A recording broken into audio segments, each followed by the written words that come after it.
പ്രിയ വിശ്വാസികളെ, എല്ലാവർക്കും ഈശോയുടെ നാമത്തിൽ സ്നേഹവന്ദനം. ഇന്ന് ഡിസംബർ 31, 2024. ഈ വർഷത്തിൻ്റെ അവസാന ദിവസം. ഈ വർഷത്തിൽ ദൈവം നമുക്ക് എത്രയോ അനുഗ്രഹങ്ങൾ കോരിച്ചെരിഞ്ഞിട്ടുണ്ട്. നമുക്കതിന് നന്ദി പറയാം. പലപ്പോഴും പല പ്രയാസങ്ങളിലൂടെയാണ് നമ്മൾ കടന്നു പോയിക്കൊണ്ടിരിക്കുന്നത്. ജീവിതത്തിൽ ഇനി എന്ത് ചെയ്യണമെന്നറിയാതെ അഴലുമ്പോൾ ആശ്വാസത്തിൻ്റെ കിരണത്തിനായി നാം പരതി നടക്കുമ്പോൾ നമുക്ക് ആശ്വാസവചനമായി ഇന്ന് എനിക്ക് ലഭിച്ചിരിക്കുന്നത് സങ്കീർത്തനം 25. സങ്കീർത്തനം 25 പറയുന്നത് നമുക്കൊരു വഴി കാട്ടിത്തരണമേ എന്നാണ്. മുന്നോട്ടുള്ള യാത്രയിൽ എന്ത് ചെയ്യണമെന്നറിയാതെ അലയുന്ന ഒരുപാട് വ്യക്തികൾ നമ്മുടെ ഇടയിലുണ്ട്, ഞാൻ ഉൾപ്പെടെ. നമുക്കൊരുമിച്ച് സങ്കീർത്തനം 25 ശ്രവിക്കാം. കർത്താവേ, എൻ്റെ ആത്മാവിനെ അങ്ങയുടെ സന്നിധിയിലേക്ക് ഞാൻ ഉയർത്തുന്നു. ദൈവമേ, അങ്ങിൽ ഞാൻ ആശ്രയിക്കുന്നു. ഞാനൊരിക്കലും ലജ്ജിതനാകാതിരിക്കട്ടെ. ശത്രുക്കൾ എൻ്റെ മേൽ വിജയം ആഘോഷിക്കാതിരിക്കട്ടെ. അങ്ങയെ കാത്തിരിക്കുന്ന ഒരുവനും ഭഗ്നാശനാകാതിരിക്കട്ടെ. വിശ്വാസവഞ്ചകർ അപമാനമേൽക്കട്ടെ. കർത്താവേ, അങ്ങയുടെ മാർഗങ്ങൾ എനിക്ക് മനസ്സിലാക്കി തരണമേ. അങ്ങയുടെ പാതകൾ എന്നെ പഠിപ്പിക്കണമേ. അങ്ങയുടെ സത്യത്തിലേക്ക് എന്നെ നയിക്കണമേ. എന്നെ പഠിപ്പിക്കണമേ. എന്തെന്നാൽ അങ്ങാണല്ലോ എന്നെ രക്ഷിക്കുന്ന ദൈവം.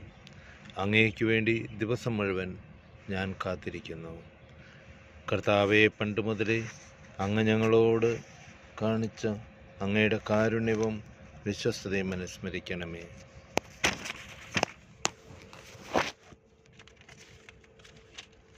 എൻ്റെ യൗവനത്തിലെ പാപങ്ങളും അതിക്രമങ്ങളും അങ്ങ് ഓർക്കരുതേ.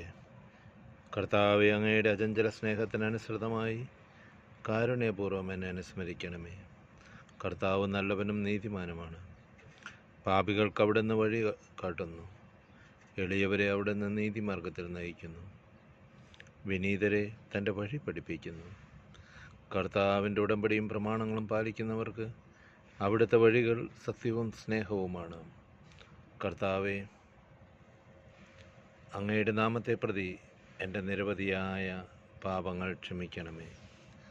കർത്താവിനെ ഭയപ്പെടുന്നവനാരോ അവൻ തിരഞ്ഞെടുക്കേണ്ട വഴി അവിടുന്ന് കാണിച്ചു കൊടുക്കും. അവൻ ഐശ്വര്യത്തിൽ കഴിയും. അവൻ്റെ മക്കൾ ദേശം അവകാശമാക്കും. കർത്താവിൻ്റെ സൗഹൃദം അവിടുത്തെ ഭയപ്പെടുന്നുള്ളവർക്കാണ്. അവിടുന്ന് തൻ്റെ ഉടമ്പടി അവരെ അറിയിക്കും. എൻ്റെ കണ്ണുകൾ സദാ കർത്താവിലേക്ക് തിരിഞ്ഞിരിക്കുന്നു. അവിടുന്ന് എൻ്റെ പാദങ്ങൾ വലയിൽ നിന്ന് വിടുവിക്കും. ദയ തോന്നി എന്നെ കടാക്ഷിക്കണമേ. ഞാൻ ഏകാക്കിയും പീഡിതനുമാണ്. എൻ്റെ ഹൃദയവ്യതകൾ ശമിപ്പിക്കണമേ. മനക്ലേശത്തിൽ നിന്ന് എന്നെ മോചിപ്പിക്കണമേ. എൻ്റെ പീഡകളും ക്ലേശങ്ങളും ഓർത്ത് എൻ്റെ പാപങ്ങൾ പൊറുക്കണമേ. ഇതാ ശത്രുക്കൾ പെരുകിയിരിക്കുന്നു. അവർ എന്നെ കഠിനമായി വെറുക്കുന്നു. എൻ്റെ ജീവൻ കാത്തുകൊള്ളണമേ. എന്നെ രക്ഷിക്കണമേ. അങ്ങിൽ ആശ്രയിച്ച് എന്നെ ലജ്ജിക്കാനിടയാകാതിരിക്കട്ടെ. നിഷ്കളങ്കതയും നീതിനിഷ്ഠയും എന്നെ സംരക്ഷിക്കട്ടെ. ഞാൻ അങ്ങയെ കാത്തിരിക്കുന്നു. ദൈവമേ, ഇസ്രായേലിനെ സകല കഷ്ടതകളിൽ നിന്ന് മോചിപ്പിക്കണമേ. ഈ സങ്കീർത്തനം വായിച്ചതിന് ശേഷം അതിനെക്കുറിച്ച് ധ്യാനാത്മകമായി ചിന്തിക്കുന്നത് നല്ലതായിരിക്കും. നമ്മൾ സർവവും ദൈവത്തിന് വിട്ടുകൊടുത്ത് ദൈവത്തിന് നമ്മെ തന്നെ സമർപ്പിക്കുമ്പോൾ അവിടുന്ന് നാം പോകേണ്ട വഴി കാണിച്ചു തരും. അവിടുന്ന് നമ്മെ പഠിപ്പിക്കും. നമ്മൾ വിചാരിക്കും നമുക്കെല്ലാം അറിയാമെന്ന്. പക്ഷേ എത്രയോ നിഗൂഢമായ കാര്യങ്ങൾ നമ്മുടെ ജീവിതത്തിൽ നാം അറിയാതെ തന്നെ സംഭവിച്ചുകൊണ്ടിരിക്കുന്നു. ഈ നിഗൂഢതകളുടെ കട്ടഴിക്കുവാൻ ദൈവത്തിനല്ലാതെ ആർക്കും സാധ്യമല്ല. ഈ അവസരങ്ങളിൽ ദൈവം മാത്രമേ നമ്മെ കൈപ്പിടിച്ച് നടത്താനുള്ളൂ. പൂർണ്ണമായും ദൈവത്തിൽ സമർപ്പിച്ചുകൊണ്ട് ആശ്രയിച്ചുകൊണ്ട് പുതിയ 2025 നമുക്ക് വരവേൽക്കാം. ദൈവത്തിന് മഹത്വം, ദൈവത്തിന് സ്തുതി.